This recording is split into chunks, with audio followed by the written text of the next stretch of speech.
Fala galera, bem-vindo a mais um episódio de Ritos e Rituais. Hoje com um amigo aqui, amigo do mundo empresarial, Flávio, CEO da Cone e criador de um projeto muito bacana, que na verdade é a escalada corporativa. E a gente vai falar um pouco mais. Bem-vindo, Flávio. Legal, legal. Muito obrigado, cara. Amizade recente aí, mas com muitas coisas em comuns, né? Vivenciando uma experiência nova juntos também. Muito obrigado pelo convite. Eu vi várias pessoas que você chamou aqui que eu admiro, como o Geraldo Rufino, que é um cara extraordinário. Eu vi o podcast, né? Como sempre, às vezes ouvindo as mesmas histórias, mas histórias que são fundamentais para a gente sempre lembrar. E eu admiro muito ele, enfim. Obrigado, cara, pelo convite. Não, eu que agradeço. Assim, você é um cara brilhante também, foi o que você falou. Há pouco tempo a gente se conheceu, mas se conectou muito rápido, né? Fazendo parte lá do EcoSem, dos nossos amigos. E a gente tem algumas coisas muito em comum, principalmente essa jornada corporativa, né? Mas antes de a gente começar, para os nossos ouvintes aqui, fala um pouco da sua história, Flávio. Legal. Cara, toda vez que eu vou entrevistar uma pessoa, eu falo para a pessoa assim, ó, não começa me falando da sua história a partir do momento que você tinha 20 anos, saiu da faculdade. Eu quero saber quem você é, né, cara? Então, eu vou voltar lá atrás mesmo, né? O Flávio mesmo, a pessoa Flávio, né? Eu sou filho do seu Everaldo, né? Meu pai é de uma família de 11 irmãos, interior de Minas, de uma cidade chamada Itatiaio-Sul, que é do lado de Itaúna, né? Que é onde a minha mãe nasceu. E o meu pai, ele estudou até os 9 anos de idade, cara, e começou a trabalhar na fundição da cidade. E dali ele só trabalhou, né? Então, uma família bem humilde. Depois ele entrou pro exército e depois ele virou caminhoneiro. Então, eu sou filho de um caminhoneiro, o seu Everaldo. E meu pai sempre me acordava de manhã, cara, puxando o cobertor e falando, vamos lá, tá na hora, tá na hora. Daí eu e minha irmã, a gente falava assim, não, pai. Aí ele, a vida só é dura pra quem é mole, vamos lá. Então, ele me passou isso, né, cara, ele me treinou pra pensar que a vida só é dura pra quem é mole. E também para ganhar o mundo, assim, porque como ele ganhou o mundo no caminhão, né, cara, e você imagina, 1960, 62, ele falava que levava 7 dias para chegar em São Paulo. Uau. De Itaúna, né? Uma semana. Então, esse daí foi meu pai. Minha mãe, de uma família bem tradicional, minha avó trabalhava no Correio. Então, todo mundo da cidade conhecia a avó Margarida, a dona Margarida. E a minha mãe pôde estudar, ela se formou para ser professora, né? E começou a dar aula muito, muito cedo, sempre deu aula. E eu lembro da minha mãe, eu mais velho, ela tocando a casa, né? Meu pai viajando, então eu nunca via meu pai. E teve um período também que meu pai se mudou para São Paulo para tentar a sorte, né? E minha mãe não queria vir para São Paulo com a gente pequenininho, até porque ela também trabalhava, né? Ela queria aposentar, né? E aí a minha mãe sempre foi muito religiosa e ela sempre pregou muito humildade, né? Os princípios de religião, né? A gente é católico. Então, ela trouxe isso para mim, né? Essa coisa de você ser humilde, de você... sabe, primeiro pensar se o outro está bem, depois você, né? Então, se preocupar se está tudo bem, eu chego num lugar, opa, eu posso já pegar a comida, deixa todo mundo pegar. Então, essa é uma essência minha, né? Que depois a gente fala um pouco mais como é que isso me impactou na minha vida, né? Mas essa é o Flávio, né? E aí, cara, eu comecei minha carreira executiva, eu fiz engenharia, eu fiz colégio técnico primeiro, comecei a trabalhar com 16, 17 anos na Telesp, né? Antiga Telesp, fazendo estágio. Sim. Depois eu dei a sorte de entrar na Ericsson, se você quiser a gente explora um pouco mais depois. Em resumo, cara, eu acabei indo para fora, fiz uma carreira executiva internacional, sempre multinacional. E de 2020 para cá eu decidi sair, eu estava na Thermo Fisher Scientific e eu montei a Pedra Negra Investimentos, Consultoria e Educação, né? São esses os 3 quinais lá que eu defini. Porque eu queria entrar nessa área de investimentos de venture capital, de startups. Então, onde eu conheci o nosso amigo João Kepler. Sim. Um grande abraço para ele, um grande mestre que eu tenho nessa área de venture capital. E vai ser um dos convidados nossos também. Ele está fugindo, mas ele vem.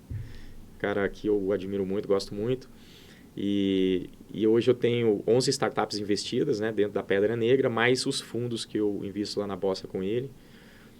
Daí a ideia de educação começou por causa da escalada corporativa que você comentou, que depois a gente explora um pouquinho mais na hora que você definir aí.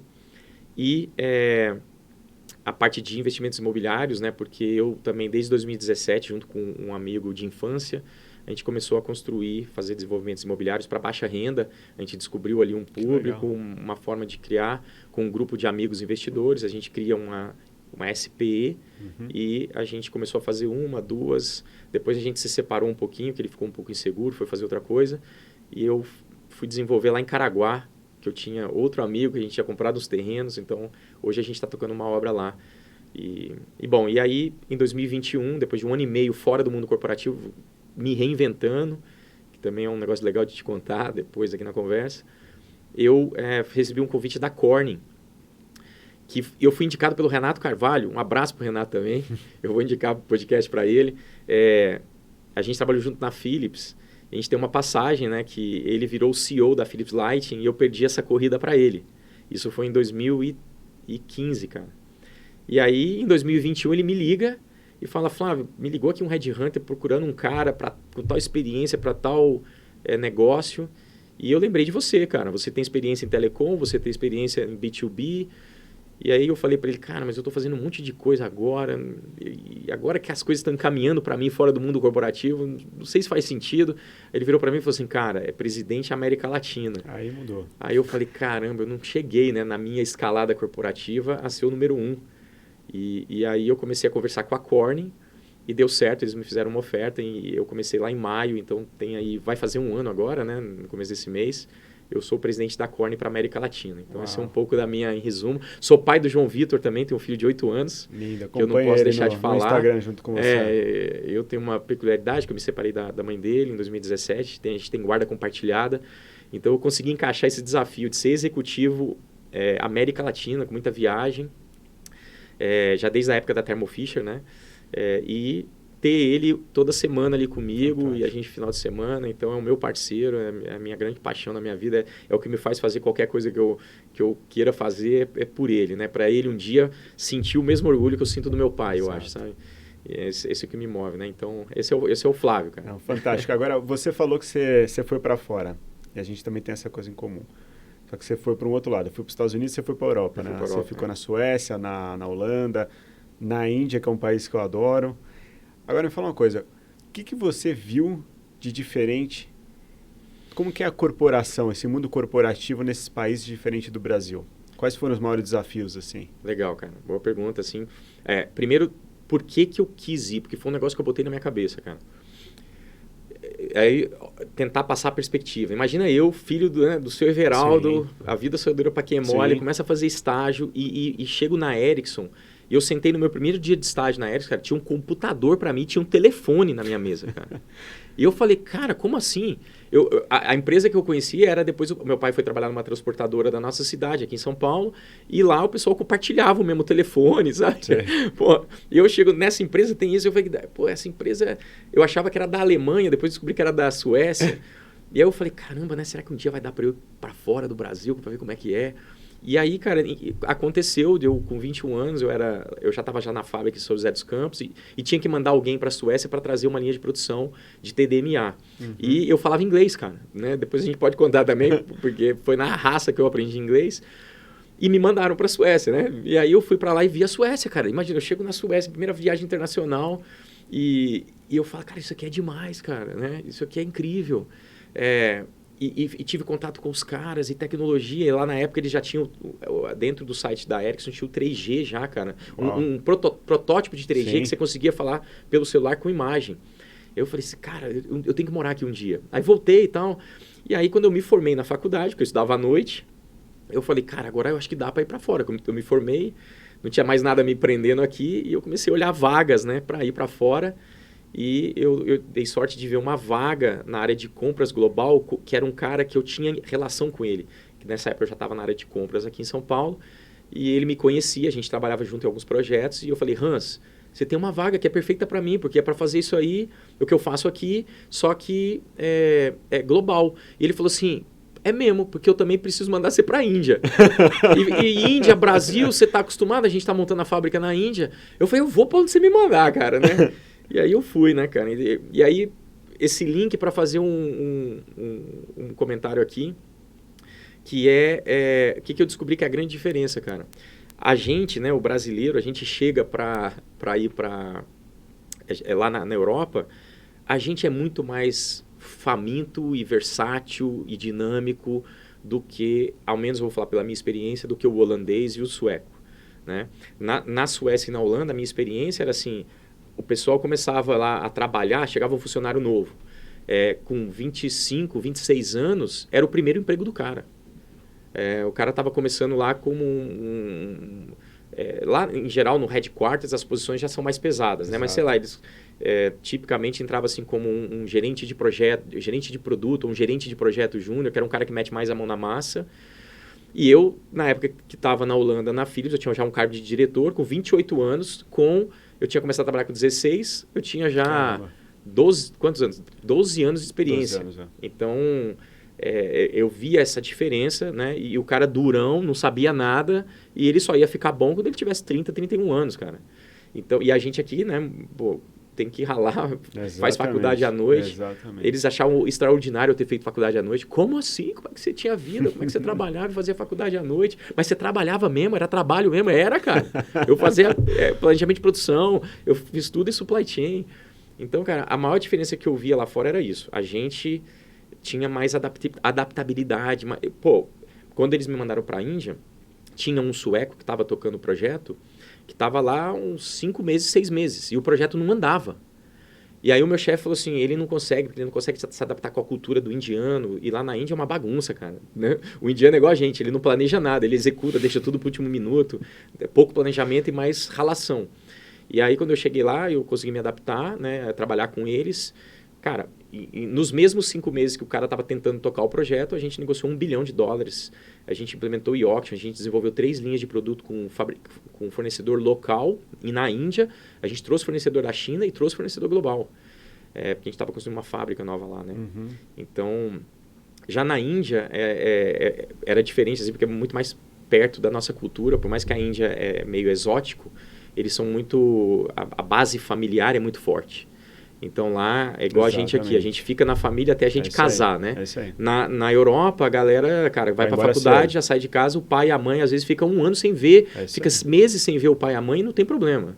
O pai e a mãe não esperam mais que o filho vai ficar indo lá visitar no final de semana, almoço de família, não tem muito essa tradição. Na Índia não, já é que nem a gente, né? Então tinha essa coisa mais... E o caos que é lá na Índia, né? Tipo, o contraste, a pobreza e a riqueza. Muito grande. Então...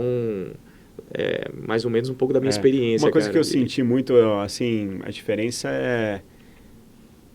por exemplo, os americanos são muito focados, né? Tem a questão do 9 to 5, 9 até as 5, assim, mas eles entram, almoçam na sala, não tem aquela questão de muita conversinha, reunião tem hora para começar e hora para acabar. O brasileiro não, o brasileiro é mais... Né, vamos lá, vamos conversar, vamos abraçar, conta primeiro a história do futebol para depois entrar no negócio. Mas é normal. Mas eu sinto muito mais americano objetivo, do que aqui no Brasil, que às vezes dá uma volta para chegar na mesma coisa. E você foi líder lá, né? Você tinha americanos no seu time. Americanos no meu time. O que tem que mudar no estilo da liderança para liderar um americano? Eu acho, o grande desafio que eu tive foi a questão de confiança. Acho que isso, o americano acaba desconfiando um pouco... Não só do brasileiro, mas acho que de uma forma geral de todos. Falando assim, putz, eu sou americano, sabe? Eu tive educação Harvard, tive educação... Né? Você veio da onde para chegar aqui, né? Eles são muito... como que a gente fala? Fechados, né? São entre eles. E tem muito forte essa coisa do país, né? Nacionalista. Nacionalista. Mas aí, quando você consegue mostrar o valor, que você está ali para agregar uma coisa, você não está ali para tomar a vaga do cara e tudo mais... Aí vai. Aí ele morre do seu lado pelo negócio. Quando o cara é amigo, ele é amigo mesmo, assim, sabe? O que eu senti do americano. Mas foi uma experiência muito interessante. E é bem diferente, que aí a gente tem operação na Colômbia, no Peru, no Chile, e até aqui, na América Latina, muda. Né? Porque, assim, o colombiano parece o brasileiro. O chileno não. O chileno é fechado, é aquele cara, não, é meio modelo europeu. Peruano é mais igual a gente, né? Aí você vai para a Argentina, é igual ao Chile. O então, mexicano assim, tem um síndrome de que é pior do que todo mundo, né? E é super hierárquico, é bem diferente também da gente. É bem diferente, mas é um desafio bacana. E aí, outra coisa que você falou, uma coisa muito interessante, que você teve no mundo corporativo, saiu, foi empreender, criou uma holding aí de investimentos, de venture capital e tudo mais, e depois você voltou. Cara, como é que foi esse choque, essa mudança? Assim, sinceramente, eu já pensei isso várias vezes. Falei assim, putz, e se eu sair, o que eu vou fazer? Vou investir nisso aqui, até que a gente está lá também investindo na Bossa e tudo mais, mas... E esse passo, essa mudança, essa reinvenção, como que foi para você? Cara, a minha saída da Thermo Fisher foi bem planejada, muito consciente, pelo simples fato de que eu não estava feliz lá. Eu tinha cumprido uma missão, a Thermo Fisher me contratou, porque ela precisava criar uma estrutura corporativa na América Latina. Quando eu entrei lá, cara, eram umas 9 divisões operando, tinham 7 entidades legais no Brasil, 9 no México, ou era o contrário, acho que era 9 no Brasil e 7 no México. A gente tinha muita entidade legal, muita empresa, porque a Thermo Fisher foi fazendo aquisição e nunca tinha integrado aqui na América Latina. Então a gente teve que unir líderes de divisão com PNL separado, criar um escritório comum, criar as áreas corporativas de RH, finanças. Eu, por exemplo, influenciei muito lá no México. Eu fui lá no México, não tinha escritório, porque o meu negócio no México era o maior, né, porque eu era líder de uma das divisões, era a maior divisão na América Latina, uma divisão mais industrial. E a gente tinha até fábrica no México, então eu fui muito lá no México, meio que desbravar para a gente montar o escritório lá. Então montamos o escritório em São Paulo, depois no México, integramos Chile com a Argentina e a gente estava abrindo o escritório na Colômbia quando eu saí. Então, uma vez que cumpriu essa missão, a minha divisão ela estava sendo divestida pela empresa, né?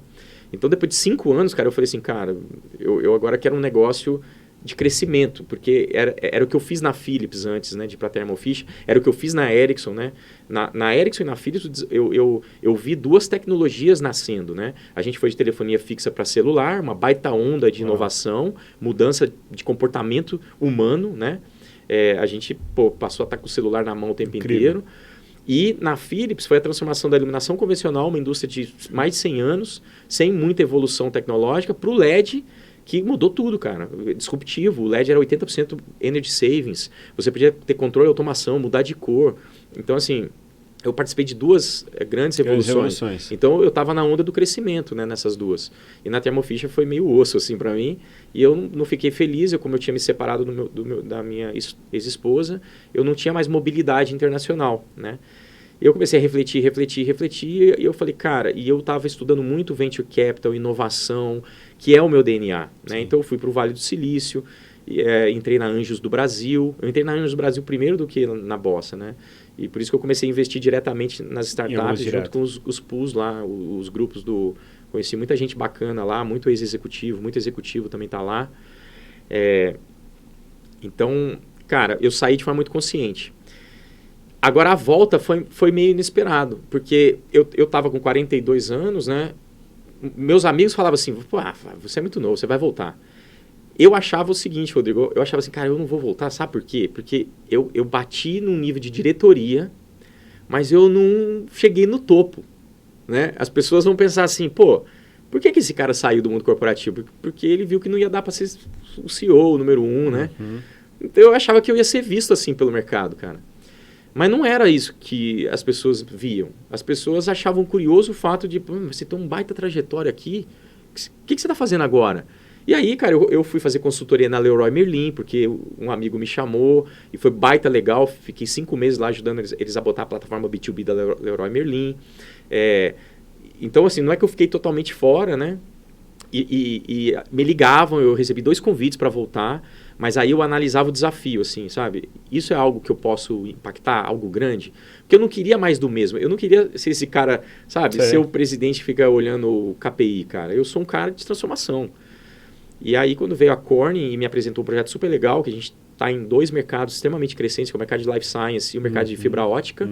A gente tem a linha automotiva e a gente tem a parte de vidros especiais, que é um negócio pouco explorado na América Latina. A gente tem uma fábrica, a gente tem uma estrutura de tecnologia, que a gente pode desenvolver produto local, e a gente tem um time comercial parrudo.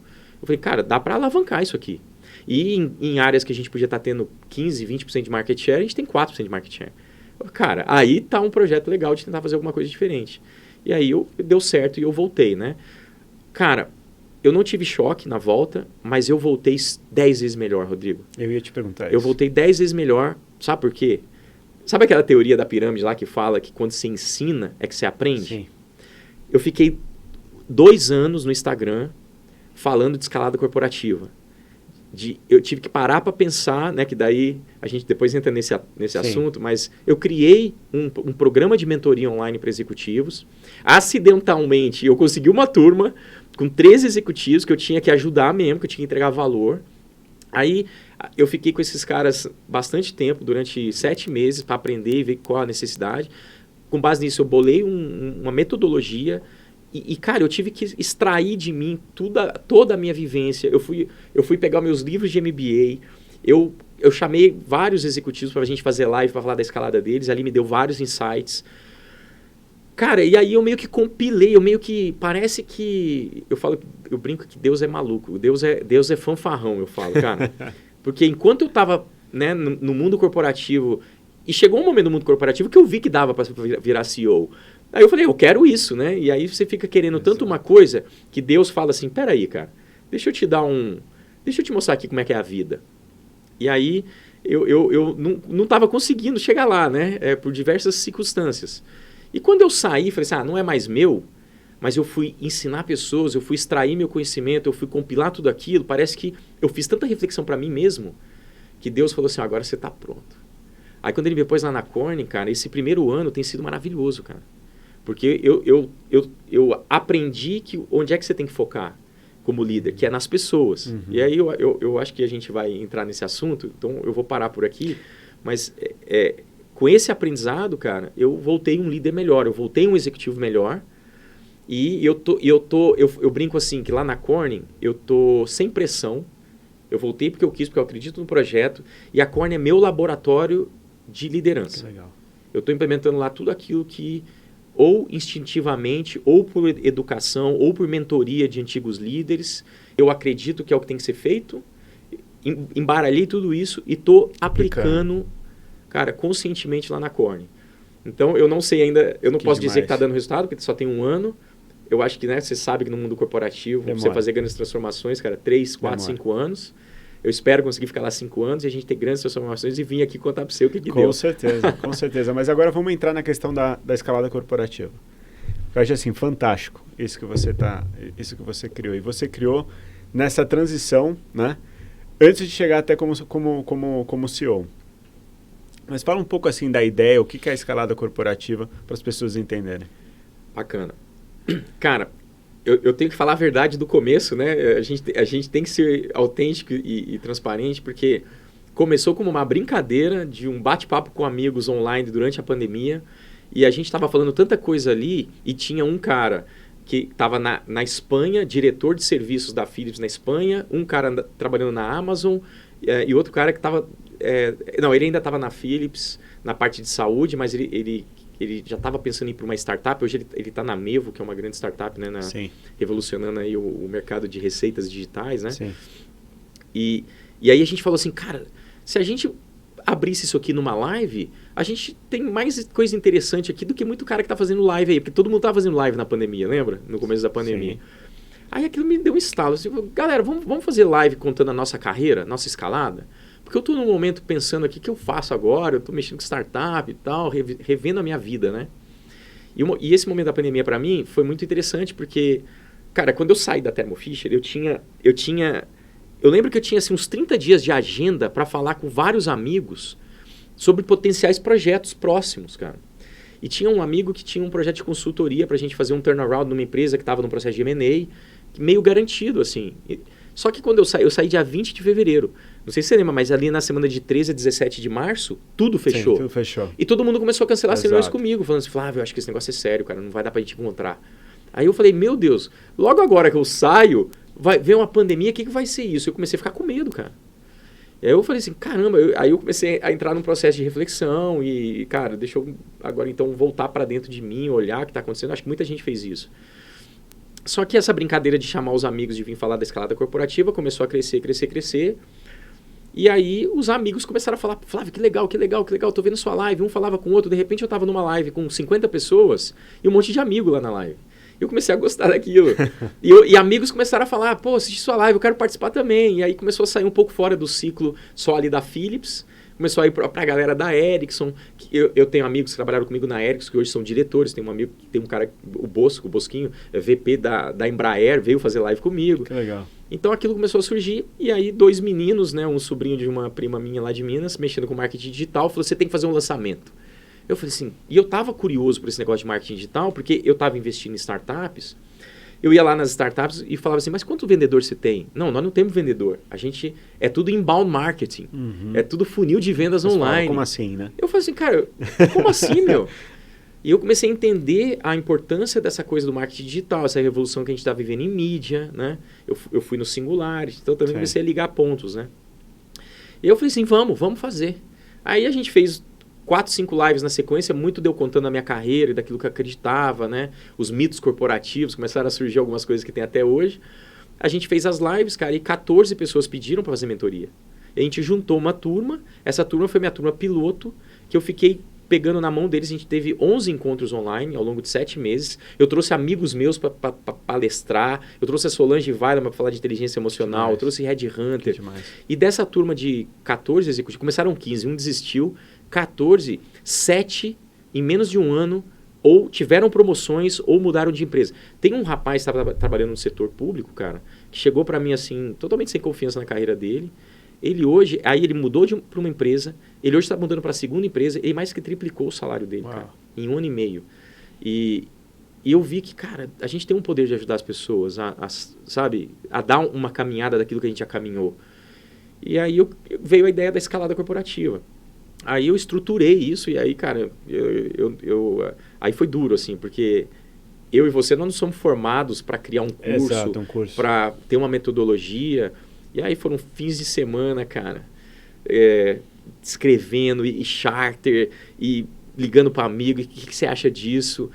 Aí eu me dediquei muito mesmo ali. E foi muito engraçado porque quando eu terminei, veio a proposta da Corning.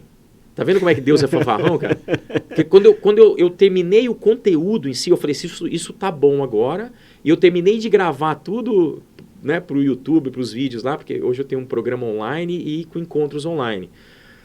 E aí, basicamente, eu criei uma metodologia, cara, que é a base, né? Eu pensei na escalada, né? Sim. Então, a escalada sempre começa numa base, né?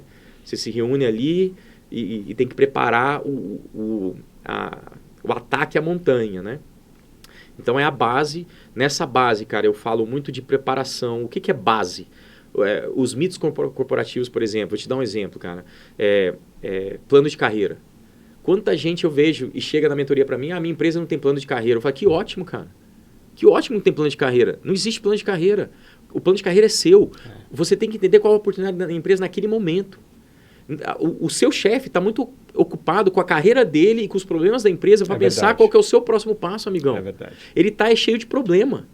Então você tem que ir lá e resolver problema. Aí a gente já começa a entrar na escalada. Mas eu tiro certos mitos da cabeça. A gente tem autorreflexão para a pessoa entender o que ela realmente quer. Aí eu uso a metodologia do Ikigai, eu não sei se você conhece. Caramba, adoro. Que é um framework maravilhoso para você poder pensar aquilo que é a sua paixão, aquilo que é a sua vocação. Então tem esse momento de reflexão. Tem várias outras coisas, são 6 módulos. Quem ficar curioso aí, vai lá no site, vai no site da escaladacorporativa.com.br que tem mais detalhes lá dos módulos. Depois dessa base, cara, tem a escalada. A escalada é você entrando em ação. Então, depois que você entendeu o jogo, depois que você entendeu que a carreira é sua e que, cara, ninguém vai... Por que você é contratado na empresa? Eu falo assim, a gente é custo, cara. Nós somos custo para a empresa. Você tem que passar de custo a gerar valor. Então, uma hora que você entende isso, né, você deixa de ser aquele cara que está ali passivo, achando que você tem um cargo, para um líder dentro da empresa. E aí você vai para a fase da escalada. Na fase da escalada, eu ensino a mapear stakeholders, entender dores desses stakeholders, entender a percepção que eles têm de você. E aí eu criei um jeito bem engraçado, assim, né? Então, por exemplo, um stakeholder importante para você, o seu chefe. Isso é óbvio. Mas mais importante que o seu chefe é o modelo que você vai ter na empresa. E aí eu uso a teoria lá do René Girard, né? Da base do marketing lá, que nós sempre modelamos algo, né? Então, é o princípio do marketing isso daí. É a teoria do mimetismo. Quase que eu esqueci o nome aqui, de René Girard. Eu usei essa teoria para falar, você tem que ter um modelo para você que te inspira, para fazer você mover. Porque muitas vezes o seu chefe não te inspira. Exatamente. Né? E o seu modelo também para onde você quer ir. Às vezes você está na área de logística, mas, cara, você modela o cara do marketing, porque você gosta, você vê ele atuando, aquilo é um negócio que eu gostaria de desenvolver produto, de trabalhar com marketing. Tá, você quer aquilo, então modela aquele cara, chega perto dele. Qual a dor que ele tem, que de repente da área de logística você cria um projeto, gera valor para ele e ele te puxa. Porque os líderes puxam gente boa. Não importa se você veio da logística, você está criando valor para mim, né? Eu fiz transição de carreira. Eu comecei em supply chain, fui para compras, fui para marketing, fui para vendas. Né? Então, eu fui atrás de onde tinha... oportunidade. Onde eu queria ir, onde eu sabia que podia gerar valor. E também na parte da escalada eu ensino a jogar o jogo, cara. Né? Eu vejo todo mundo querendo fazer curso de MBA, curso técnico de finanças, curso de logística. Mas, cara, 50%, você sabe disso, 50% do mundo corporativo, eu falo assim, ó, pensa que você tem 2 potinhos. Potinho do capital técnico, esse aqui é o que todo mundo te ensina. Todo mundo vai atrás de MBA, curso técnico. Só que 50% é o potinho do capital social. E o que é o capital social? É relacionamento. Exatamente. É o jogo político por trás ali de tudo. É o tabuleiro de xadrez. Cara, plano de carreira. Você sabe disso. Não tem plano de carreira. Chega uma hora que tem 5 negros querendo a mesma posição. Exatamente. Quem que é o cara que vai decidir aquela posição? Como é que está o seu relacionamento com aquele cara? Quem você tem que ajudar para te indicar, para te falar bem para tal pessoa? Cara, os pares, a gente tem que ser relacionado com os nossos pares, ajudar os nossos pares, não competir com os nossos pares. O verdadeiro líder é o que serve, né? Então você tem que servir seus pares também. Então eu ensino toda essa parte na escalada. Fantástico. Também são 6 módulos. E aí tem a parte da transformação. Transformação, cara, é liderança pura. Eu compilei todas as ferramentas que eu uso de liderança, desde priorização de agenda, como é que eu crio meta dentro do time, como é que eu cascateio meta, como é que você forma equipes de alta performance baseado no livro do Patrick Lencioni, lá dos 5 desafios de uma equipe. Confiança, não ter medo de conflito, accountability. Aí lá no topo está resultado, né? Então como é que você cria isso? Eu dou ferramenta, cara. Eu conto como é que são meus workshops com a minha equipe. Então assim, se você hoje fizer uma mentoria comigo, você vai ter tudo que eu uso ali de gestão de equipe, e aí eu falo sobre o salto corporativo, eu falo sobre entrevista, sobre o currículo do executivo, sobre como que você conta manchetes de realização, porque chega um momento da sua carreira no mundo corporativo que você tem que dar um salto. Chega uma hora, cara, que a empresa fica pequena para você, às vezes não tem espaço ali. Pô, você vai... essa montanha aqui não dá mais para escalar, mas eu estou vendo um monte de outra montanha ali, como é que eu salto para outra montanha? Exatamente. Né? Então eu ensino essa parte também, então isso virou um produto agora, porque muita gente vem para mim já decidido a sair da empresa. E aí eu falo, tá bom, então aí agora eu tenho um produto que é o Salto Corporativo, que é online, totalmente online, que eu fiz uma parceria com a Red Hunter maravilhosa, é muito amiga minha, Thalita Mota, da Inside, e ela é um executivo e uma Red Hunter ensinando você a se recolocar mais com uma mentalidade de executivo. Como é que você conta suas manchetes de realização de uma forma interessante, que você fica atrativo e se diferencia no mercado. Então, esse é tudo que eu acabei criando, cara, e a gente está na 4ª turma de mentoria, né? Já são mais de 70 executivos impactados. Demais. Com, cara, praticamente aí uns 40% desses executivos com resultados práticos. Fantástico. Né? Então, isso virou minha paixão, cara. Fantástico. Que é desenvolver gente, né? E tem muito a ver com aquela coisa que a gente tem de ser líder nas empresas, porque a gente gosta de gente, né, cara? Exato. Eu falo isso também na escalada. Você quer ser líder, cara? Você tem que ver se você pode ser líder. Você gosta. Porque você tem que gostar genuinamente de pessoas e você tem que saber destruir seu ego. É isso aí. Então, cara, é difícil isso. Não é todo mundo que gosta. Então, não. Mas é isso, cara. Não, mas uma coisa, cara, minha cabeça aqui foi a mil. Porque a questão da escalada é o seguinte, eu escalo a montanha mesmo. Né? Eu já fiz Kilimanjaro, já fiz... Eu vi lá no seu... cara. Tô indo daqui a um mês no Shasta, na Califórnia. E a montanha tem uma coisa muito interessante. Que é o seguinte, para você ir da base até o pico, você não pode ir rápido. Não, porque se você for rápido, ela te mata mesmo, porque você vai ter a doença da montanha, ou você vai faltar ar, ou você não vai estar preparado. E eu nunca me esqueço, principalmente no Kilimanjaro, eles falavam pole, devagar, devagar, devagar, devagar. E é engraçado, porque quando você vai atacando a montanha, você vai fazendo assim, você tem os platôs. E quando você faz uma analogia com alta performance também não é aquela cara que dá aquele pique. Ele precisa, o atleta corporativo precisa do descanso. E esse descanso é a hora que você, pode ser um descanso ativo, né? Que você vai se recuperar para dar aquele salto. E eu acho que provavelmente as pessoas geram uma expectativa de subir muito rápido. Putz, aquele cara subiu muito rápido, aquele cara subiu muito rápido. É até interessante porque assim, as pessoas que sobem muito rápido, às vezes caem muito rápido, porque elas não estão preparadas, né? Não têm as cicatrizes da batalha. Isso é uma frustração que as pessoas têm no seu curso? Elas perguntam isso também ou não? Eu brinco, né? Uma das coisas que eu brinco, assim, eu falo que eu escalei mais rápido que a média, né? Como eu também, 40 anos de empresa. Então, só que, cara, exatamente o que você falou, né? Eu vou contar uma passagem aqui. Eu com 28 anos era diretor já na Philips, na Holanda, né? E aí depois eu migrei para a área de marketing, a gente fez uma revolução em LED, desenvolvemos as primeiras famílias de produtos de LED comerciais da Philips, a gente cresceu muito market share, a gente adquiriu o segundo player na Europa, eu participei da integração dos portfólios, adquirimos uma gigante, a Genlight nos Estados Unidos, 1.3 bi, era do tamanho do nosso faturamento na Europa, participei da integração, e aí eu fui chamado para vir para o Brasil. E eu cheguei no Brasil, essa área de soluções profissionais não era nada. A gente faturava 300 milhões de reais e essa área tinha 3 divisões, essa divisão faturava 25 milhões de reais, né? E aí eu cheguei lá e aí muita gente me pergunta, pô, você era um cara na Europa, negócio de 400 milhões de euros, eu tinha recebido a proposta de ir para a Espanha, ser o cara dessa divisão na Espanha, e eu escolhi vir para o Brasil. Por quê? Porque era onde eu vi o maior potencial. Eu falei assim, cara, não é possível que o Brasil só fatura 25 milhões. A gente está na transição do LED. O Brasil estava bombando ali na época de pré-Copa do Mundo. Eu sou brasileiro e a Philips estava há 8 anos sem gerar lucro no Brasil, cara. Não tinha mal bucha que essa. Aí eu vim para o Brasil. E, cara, eu levei meu time. E aí eu falo, ali naquela época eu pensava assim, eu levei a Philips de 25 milhões de reais a 78 milhões de reais, assumi a América Latina, levei de 33 milhões de euros para 104 milhões de euros, em 3 anos, 2012 a 2015. Eu vou ser o CEO desse negócio. Aí o nosso CEO era América Latina, era um francês, ele foi voltar para a França, ele me chamou na casa dele e falou, tô voltando para a França, e eu estufei o peito que eu falei assim, cara, agora sou eu. Me chamou na casa dele domingo de manhã para falar que ele tá indo para a França, para falar que eu sou o CEO.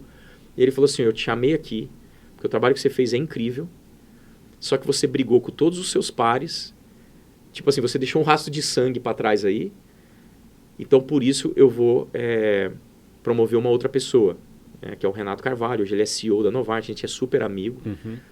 Cara, ali foi a queda. Porque ali eu falei, mas não é possível, eu era o estrela, eu tô com 34 anos na época, 35 anos na época, tripliquei o negócio, os outros caras das outras divisões nem cresceram as divisões deles, um bando de cara ruim, e eu... Só que, cara, ali eu acho que voltei para minha raiz, porque o Flávio, lembra que eu falei lá atrás? Sim. O meu pai me deu essa coisa de aventura, de querer o desafio. A minha mãe, a humildade, de servir. Em algum momento, quando eu cheguei com 28 anos na Europa e, de repente, fiz um grande trabalho lá com 32, 33 anos, voltei para o Brasil como o cara, né? Eu achei que eu era o cara. E aí eu perdi essa essência. E o grande líder, ele não pode achar que ele é o cara. Porque a posição de liderança é a posição de servir. O cara que mais tem que servir na empresa, que mais serve pessoas. Se você é um analista sentado hoje fazendo um trabalho, você não tem ninguém reportando para você. Você, no máximo, tem ali 2, 3, 4 colegas à sua volta. Exato. Que você já tem que servir eles. Você já tem que ajudar eles, você tem que ser o cara que mais ajuda para, naturalmente, eles te perceberem como líder aqui naquele pequeno time.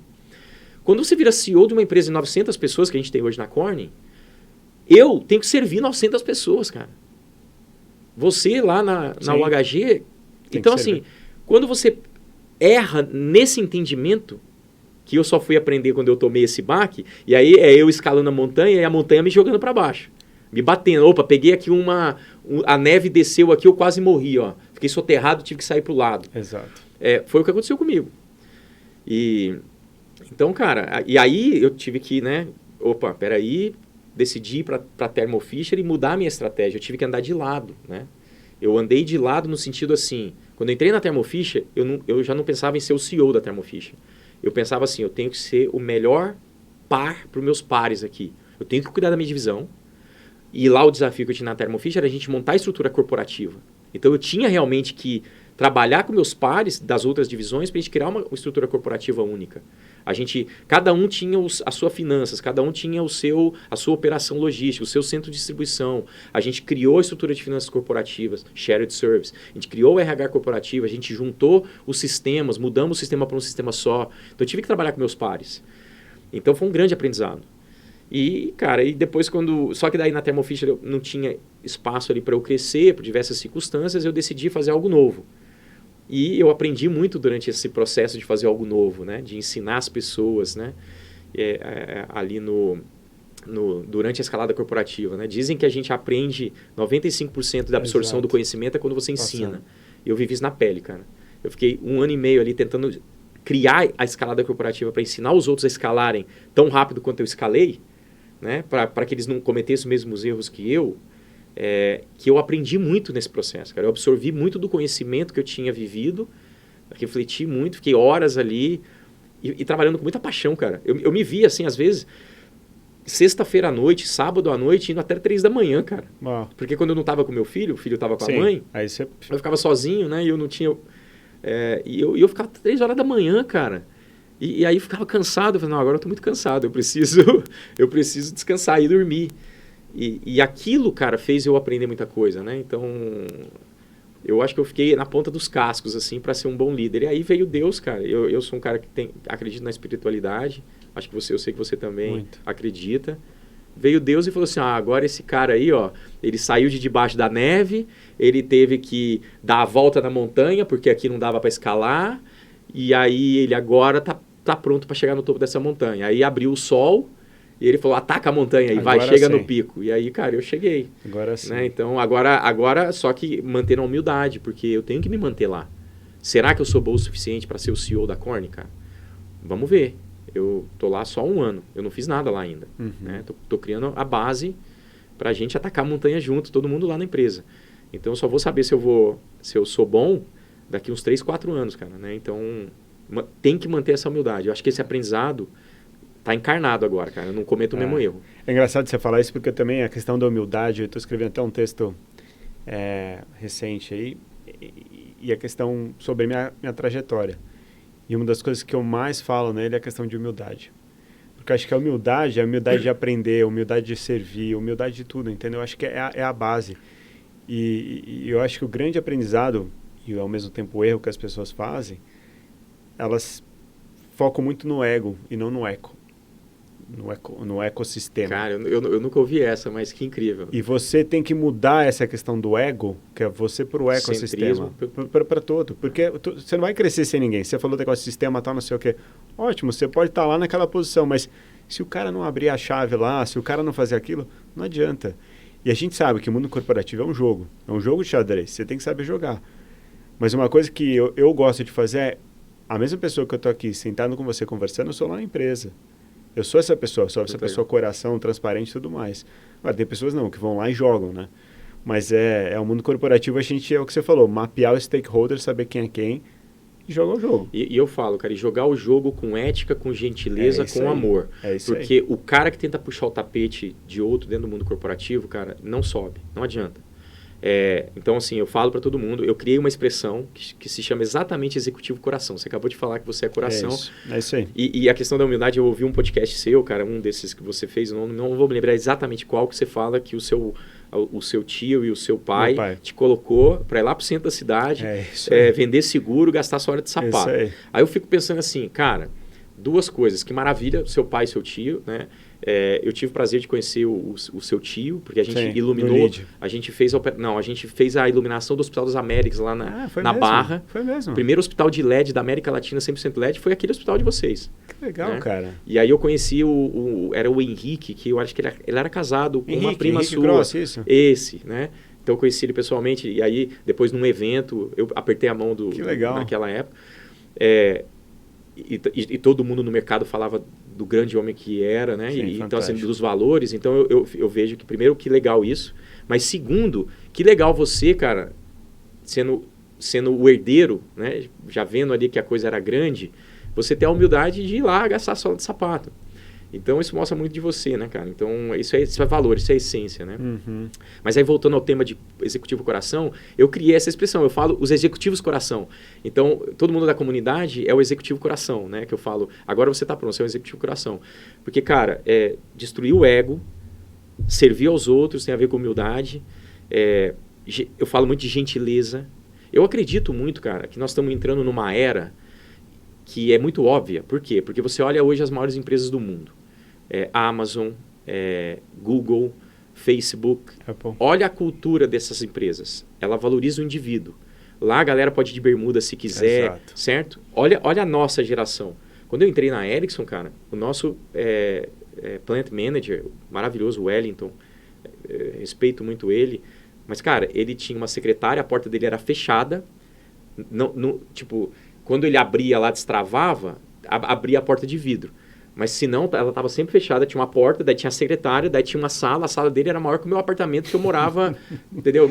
E hoje em dia é tudo aberto. Então, assim, cara, era outra coisa, era uma hierarquia tremenda, e isso não cabe mais. Então, eu acredito que as multinacionais, mesmo as tradicionais, elas vão ter que plantar amor, cara. As pessoas têm que ser o que elas são. Cara, tem que plantar amor. Não pode existir esse jogo do eu ganho, você perde. Exatamente. Cara, quem for o melhor aqui, naturalmente vai se tornar o líder, mas o melhor no sentido de servir. Né? E tem espaço para todo mundo. A gente está indo para as organizações estão cada vez mais flat, menos níveis hierárquicos, sim, mais colaboração, mais trabalho por projeto. Então, cara, eu acho que a gente está entrando numa era muito interessante. Eu também acho, e até pegar a sua visão, assim, uma coisa que eu tenho percebido é que soft skills tem se valorizado muito mais do que hard skills, né? E o que é hard skills? O cara é muito bom em finanças, o cara é aquele cara durão. Isso tá virando inteligência artificial. Exato, né, e soft skills é muito mais a questão de relacionamento, o cara tem coração, o cara tem compaixão, o cara tem intuição. Isso é uma coisa que realmente está se valorizando. Inspirar. Mover iniciativa, mover pessoas, formar equipes. Cara, o facilitador, aquele que é facilitador que faz o time trabalhar bem. Exato. Hoje, se você tem gente assim no seu time, eu lá na Corning, eu montei o nosso Business Council, né? Porque nós somos muito divisionais. Nós temos 4 divisões, tem as funções. A função de finanças reporta para fora, não reporta para mim. Né? Então, por questão de governança, sim, nas empresas. Normal. Então, que eu percebi? Né? Eu criei um Business Council, que a gente tem as 9 pessoas mais sêniores da empresa. Ali a gente discute longo prazo, estratégia, para a gente se conectar. E aí eu criei o Extended Leadership, que são as 24 pessoas mais sêniores da Corning. E a gente se reúne e a gente está trabalhando, cara. Eu tive 2 encontros, né, de outubro para cá, a gente vai ter mais esse ano. E a gente está trabalhando fundamento de time. Confiança. A gente definiu visão, propósito. A Corning tem a visão dela, né, a missão. Mas eu desafiei nosso time e falei assim, e nós como líderes da América Latina? O que vai fazer você acordar de manhã e vir ter tesão de trabalhar na Corning? E aí, a gente criou um pilar. Eu tenho 5 pilares da estratégia hoje. Um é pessoas. E o pilar de pessoas o objetivo é ser feliz. E eu dei esse desafio para o meu líder de RH, que é o Ronaldo Marcheselli, que tem muitos anos, ele já é uma pessoa sênior, e ele está se desafiando, cara, porque para ele não é... Ele falou assim, Flávio, nunca um CEO me pediu para criar a iniciativa de RH para fazer as pessoas felizes. Sim. Mas, Ronaldo, eu quero as pessoas felizes, cara. Isso é sobre o indivíduo. Né? Então, a gente fez até um último exercício no nosso último encontro, que a gente trouxe a Renata, que fala sobre a metodologia PERMA, que é o estudo da felicidade humana, né? É baseada na psicologia positiva e ela tem um método PERMA. Depois a galera pode olhar o que é. Estou interessado, depois quero ver. E a gente está implementando isso lá na Corning, cara. Então, muito legal o que eu acho que a gente está vivendo, né? Agora tem uma pergunta que eu quero fazer para você. A gente está chegando quase no final, mas tem 2 perguntas que eu quero fazer. A primeira é a seguinte: o seu modo de cuidar da sua vida, cara. Para quem não viu, recomendo entrar no site, dar uma olhada nisso, na Mandala, ver os vídeos. Tem um livro também de graça lá para baixar, porque assim, é fantástico. Eu aplicava de uma certa forma isso na minha vida, mas eu achei muito mais completo. Se você puder explicar aqui, isso muito legal, cara. Fantástico. Cara, eu comecei a falar da escalada corporativa, mas eu acredito muito no balanço da vida, né? E eu acho que eu tenho feito bem esse balanço, né? E aí eu fui muito inspirado pelo livro que é um clássico, né, dos 7 hábitos das pessoas mais eficazes. Eu fui impactado por esse livro num curso que eu fiz na Suécia. A primeira vez que eu fiquei na Suécia 7 meses em um projeto. Eu tinha 21 anos. E depois eu fui impactado pelo livro do Abílio Diniz, né, que é Novos Caminhos, Novas Escolhas, onde ele ensina também os 7 princípios da vida dele. E aí eu falei, cara, legal, mas tem alguma coisa que está faltando nisso aqui. E quando eu comecei a gerar conteúdo, um dia na minha casa me deu um insight, que a gente falou aqui que você também tem, né? Você tem seu livro aí de anotações inacreditáveis que eu devia fazer mais estruturado. E aí, cara, surgiu muito simples para mim. O que é o meu jeito de cuidar da vida? Eu coloco o nosso eu no centro. E o que é mais próximo do nosso core? É o corpo, é o coração e a mente. Uhum. Isso aqui, cara, é o que a gente vê, né? É o que nós podemos cuidar.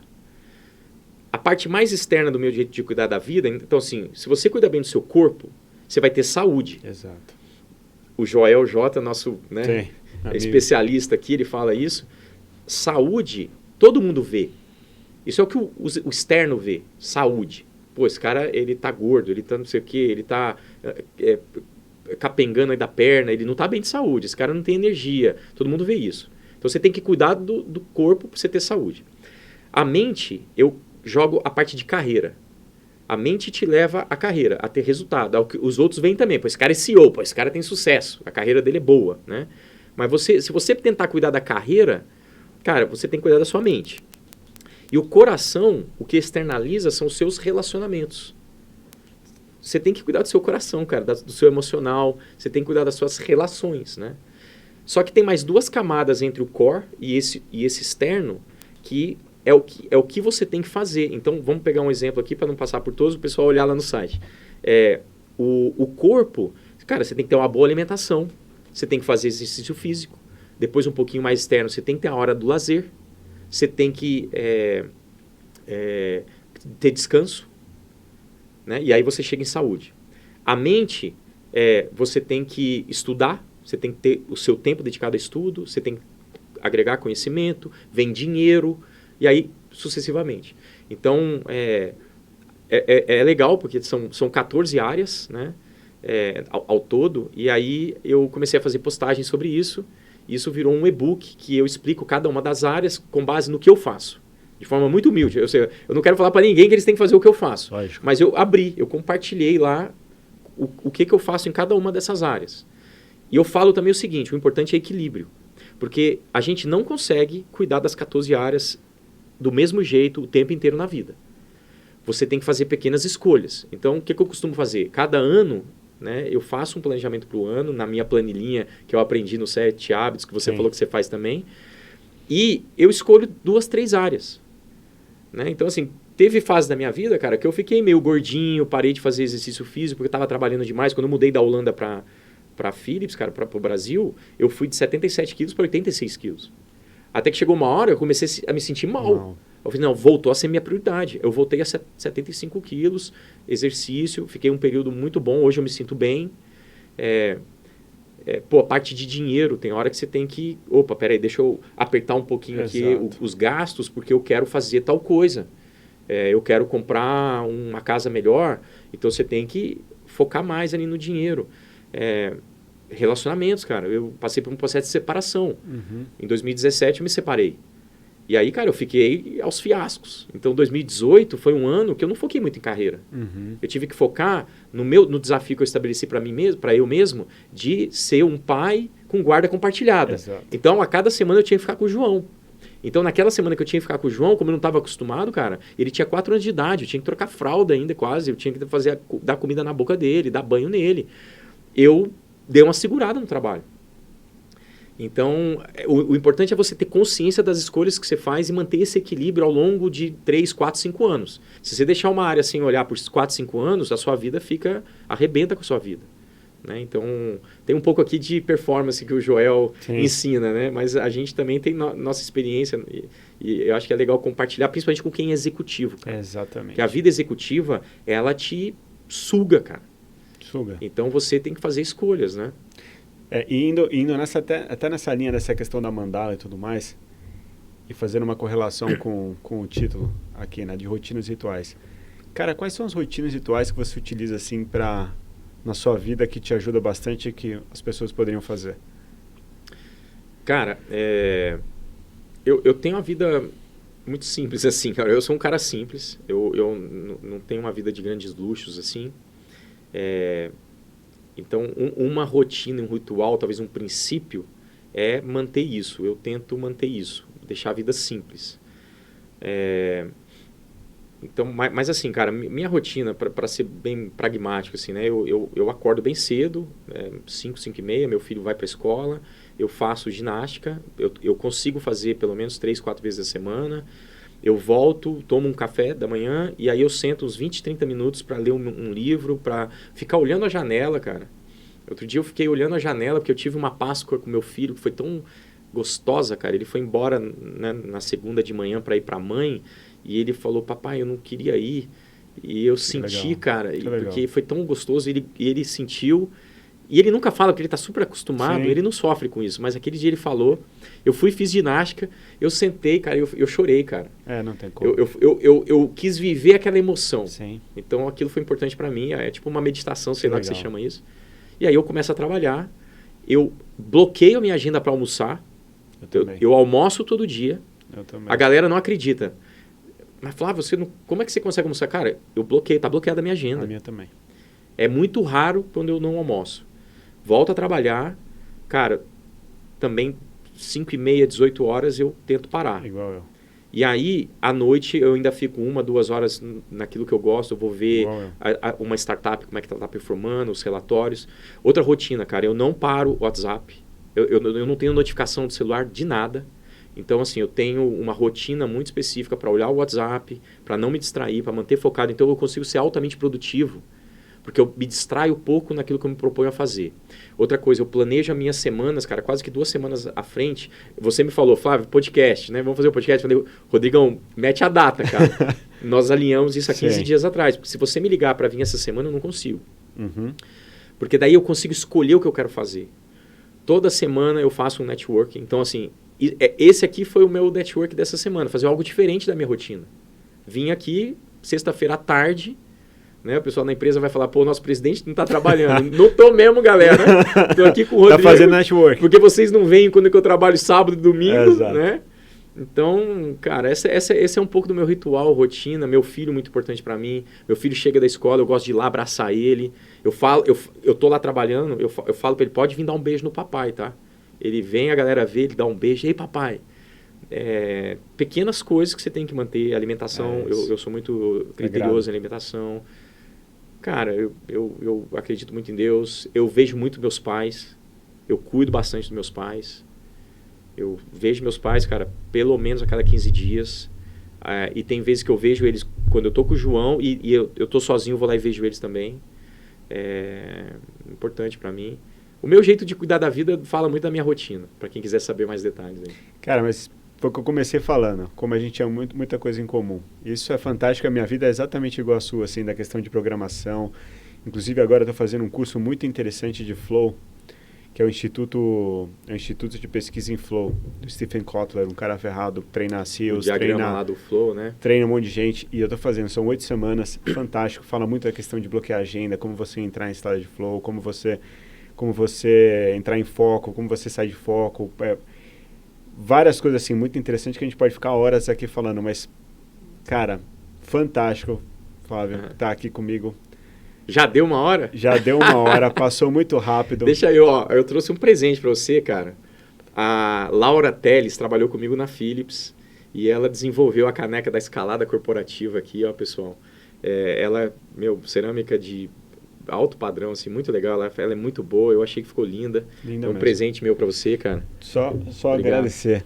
Escalada corporativa, outra coisa, eu não sei como, mais uma coisa que eu acho que esse cara é um mago, assim, que ele sabe que eu gosto de porcelana.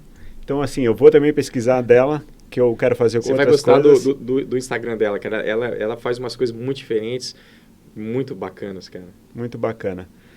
Obrigadão, cara. Foi uma aula. Muito legal. Eu estou muito feliz de ter conhecido você recentemente. Sinto uma energia positiva. Acho que vai nascer uma amizade aqui muito grande, cara. Já deu. Obrigado, pessoal. Até a próxima.